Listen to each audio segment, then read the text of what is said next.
All right, guys, we've had a government shutdown for about a day now. Bitcoin has pumped, and I think altcoins are going to follow. I think the technical signals say that altcoins are going to follow this Bitcoin pump.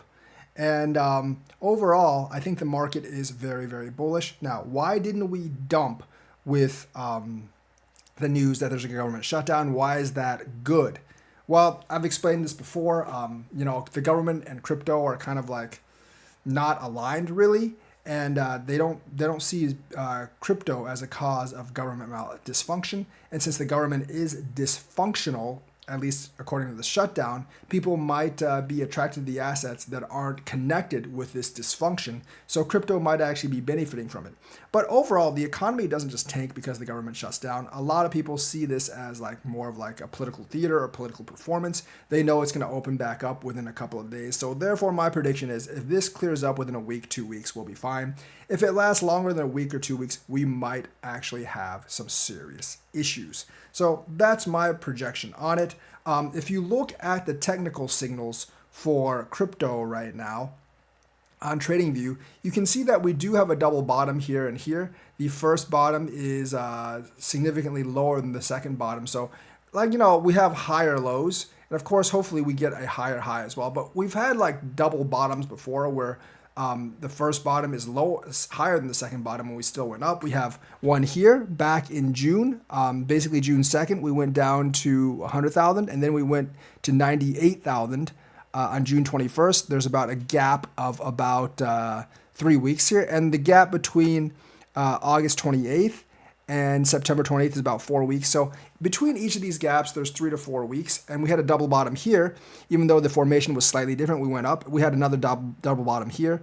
Obviously, like the first bottom on March 25th, and then the second bottom on April 25th, about a month apart. April 9th. Sorry, we had one on March 11th and one on April 9th, about a month apart here. And then after the double bottom, we went up. So generally, when we have this pattern of like double bottom, whether the first bottom is lower or higher than the second bottom doesn't seem to matter too much. We generally go up, and the distance or the time between the first bottom and the second bottom tends to be about 3 to 4 weeks. Now, we kind of had one here, but the time between the first bottom and the second bottom was much, much shorter. We had like basically December 31st versus January 11th.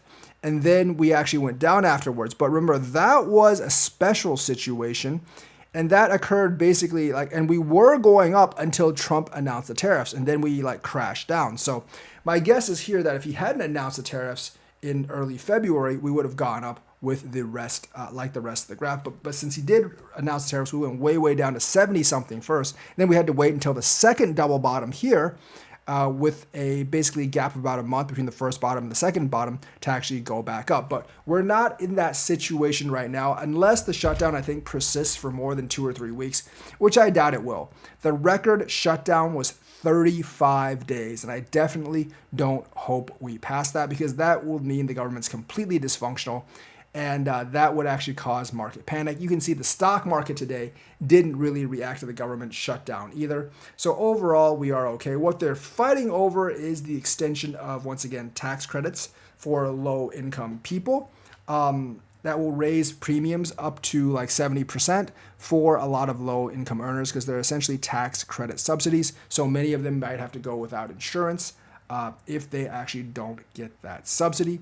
They were a measure put in during COVID, so the GOP is arguing that they were temporary, but the Democrats are arguing that people actually need it to actually make healthcare more affordable, which I do actually agree with because the plans are not cheap, and without those tax credits, a lot of people, especially in the lower income brackets, will not be able to actually get them.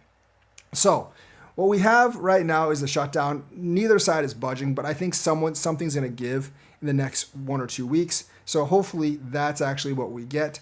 And then this comes, and then the government and everything opens back up. I think we might actually get a pump for it opening back up because, people are yay, everything's functional again. But that would just be a double plus for us. It goes up when the government shuts down. It also goes up again when the government comes back online.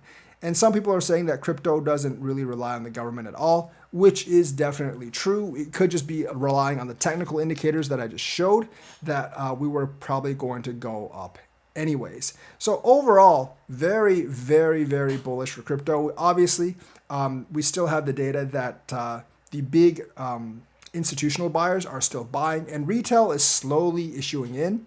We still have the stablecoin news that they're actually getting all-time high in both minting and inflows, which is very, very good, especially with the Athena stablecoin. That's performing extremely well, and that should be a crypto that you should actually have on your mind. And we have a lot of use cases, like Swift is coming onto blockchain. They contracted Ethereum to build like a private blockchain. You have Visa using stablecoin as blockchain payments. So you're getting a lot more usage. You're also getting a lot more countries that are actually interested in buying crypto treasuries. And of course, that actually will get people's confidence up in cryptocurrencies overall. And that will actually help crypto go up on the, in the public eye. And of course, the ETFs that are actually coming later this year or later this month, really, since it's already October, will actually help. That combined with the rate cuts. And I think like the government shutdown might actually trigger even a bigger rate cut because, that will if we get the unemployment numbers, I don't know if we're going to get the unemployment numbers tomorrow, but if we actually get unemployment numbers, obviously if Trump fires a bunch of people like he's threatened, the employment numbers will be worse, and the Fed could actually have more incentive to actually cut even more, which will actually open up more easy money to actually come into crypto, which definitely will be good for us. Now, I won't be taking any loans to buy crypto, but I'm sure a lot of people will, and that at that point, with that and the bond money flowing over from crypto will be good for those of us that are already in crypto. So I'm still pretty positive about my prediction from 150 to 180 Bitcoin at the top of the board, as long as the shutdown doesn't last more than 2 or 3 weeks. So that's kind of my projection right now. I've showed you the technical analysis graphs that I actually came to, that I used to actually come to that conclusion. And plus all the Bitcoin news right now does actually kind of reinforce that, because the news is pretty much all good. I mean, there is news yes, there was the hack of $21 million of a major Bitcoin mining pool, but $21 million is not a lot of money. And even if they sold that $21 million at a large exchange, it shouldn't actually mess with prices that much. And that money has already been locked.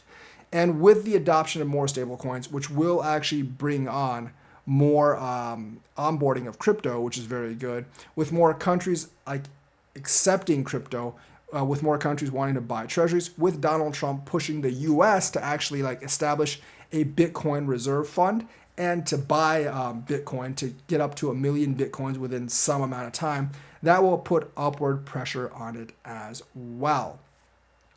And of course, Ethereum is actually following Bitcoin on the way up. You have consensus being contracted by Swift to actually build them a private version of Ethereum that will actually do the transactions like we've said. Visa testing as well, and of course we have just more and more people getting more trust in the crypto, and that is the main thing. Yes, crypto is a market of gamblers, obviously, but you still need some bottom line with the actual long-term investors coming in, even if it's just a part of a diversified portfolio and they're not all in on crypto. In fact, most of these new crypto investors will not be all in on crypto.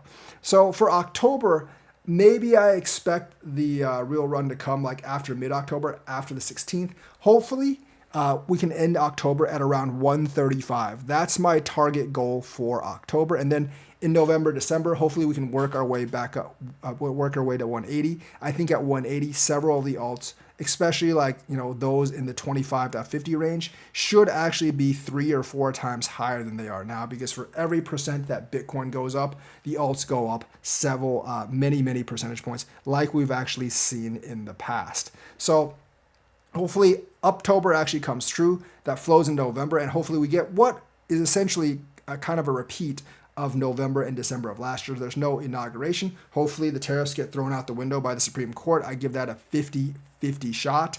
And overall, the economic situation settles down and we get rate cuts, because those are the two things that really matter. Economic certainty and rate cuts, the rate cuts being 50 basis points lower than where we are now. And of course, economic certainty coming whether there's tariffs or not. People can actually plan for the future a little bit better that way.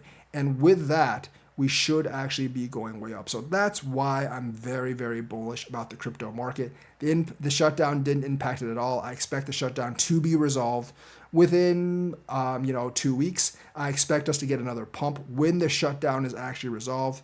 I expect the ETFs to come through. I expect 2 more rate cuts, and I expect some of that money to flow from bonds into stocks, as I'm into stocks, equity, and crypto. And I also predict that some people will start borrowing a little bit more money as the purse strings actually loosen up with the Fed. So right now, that's why the chart has me bullish on the short term, but the economic situation essentially has me bullish on the long term. And the administration with Trump in charge is going to do all they can to actually pump the crypto market because he has a lot riding on crypto as well. So that's the news for today. Let me know what you think. Like and subscribe, hit that bell notifications button. Thank you and have a nice day.